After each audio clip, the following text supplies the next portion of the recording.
everybody. We are a day away from the University of Georgia Bulldogs' first NCAA tournament game since 2015. Of course, Georgia, you should know by now, Georgia takes on the Gonzaga Bulldogs in the first round of the NCAA tournament. March Madness got started last night with two great games of Alabama State and St. Francis. St. Francis turned the ball over with like 4 seconds left, and Alabama State just threw a prayer down the court, and they actually got batted and then caught and then laid in. My first opinion on that is, why are you throwing a half-court pass? Then I saw, oh, it's getting batted. Kick out. If it gets batted far enough, try a three-pointer, kick out to try to get a three-pointer.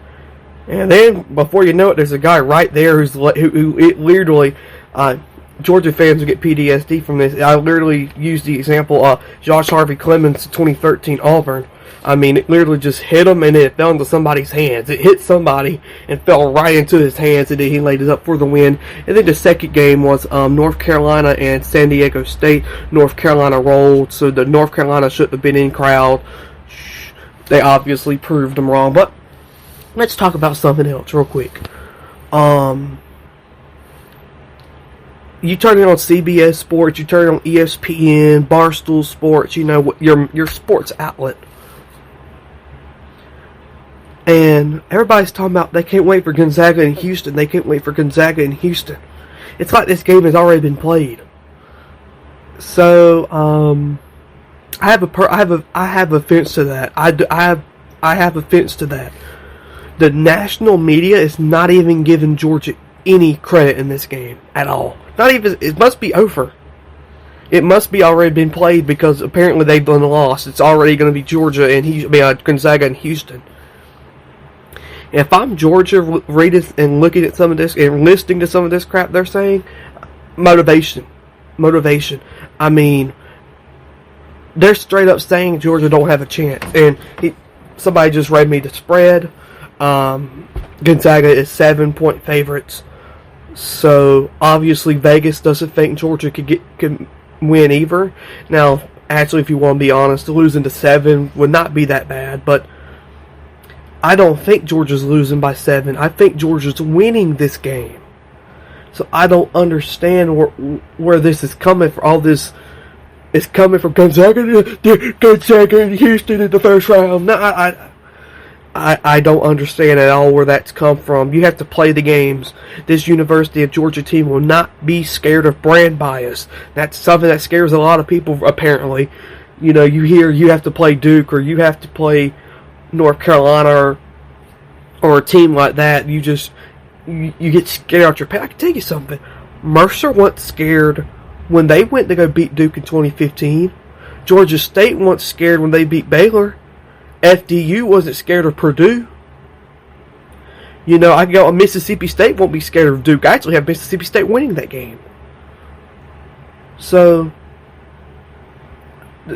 I can assure you 100% Georgia is not going to be scared of Gonzaga. This whole brand bias crap is old. I understand Georgia hasn't been the best basketball school. I do understand that. There's people who did. One of the most utterly disrespectful moments of the world's history is one of North Carolina's players saying before the game in the 1983 Elite Eight that he didn't even know Georgia had a basketball team. So Georgia's going to get on national TV and they're going to prove these guys wrong. I mean, I just don't understand how, you know, you're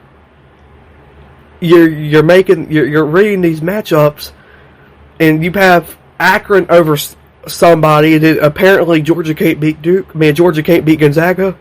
You have Akron making it to the Elite Eight, but Georgia can't get out the first round. This brand bias stuff is stupid. We're not scared of Gonzaga. Georgia's not scared of Gonzaga. Georgia, 2 games on Georgia's non-conference has prepared them for this moment.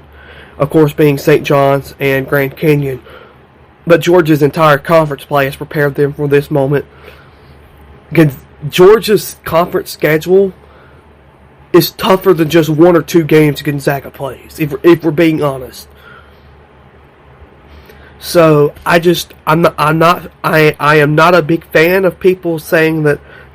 I find it very disrespectful that there's people already saying that Georgia's out and Georgia has already lost when they hadn't even played the game yet.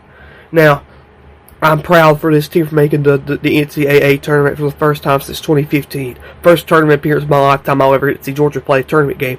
But let's not take away anything, but it'd be nice to win a game. It'd be nice to win a game. Especially right now where, everybody is against you for some reason. It'd be nice to win a game. It would be absolutely wonderful to win a NCAA tournament game. And against Mark Few. I mean, I've been reading all year long rumors about him stepping down at the end of the year. Wouldn't be odd if his final game is he's holding his head down, walking down to the locker room after getting beat by Michael Emerson White in Georgia. Yes, I would. That would be wonderful. But message Georgia basketball team: don't worry about what these people are saying. Go out there, play the game, do what you could do. We're proud regardless because this is the first time a lot of us have ever seen Georgia in the NCAA tournament, so we're proud regardless. But don't listen to this crap. They're just so wrong, man. It's just so wrong. Georgia hadn't even played the game yet, and people are already saying that they've been eliminated. So 4:35 airtime on the radio. Georgia is going to go to Wichita, Kansas, stop a mud hole in Gonzaga, and then go stop a mud hole in Houston too. I see the vision. Go Hoop Dogs.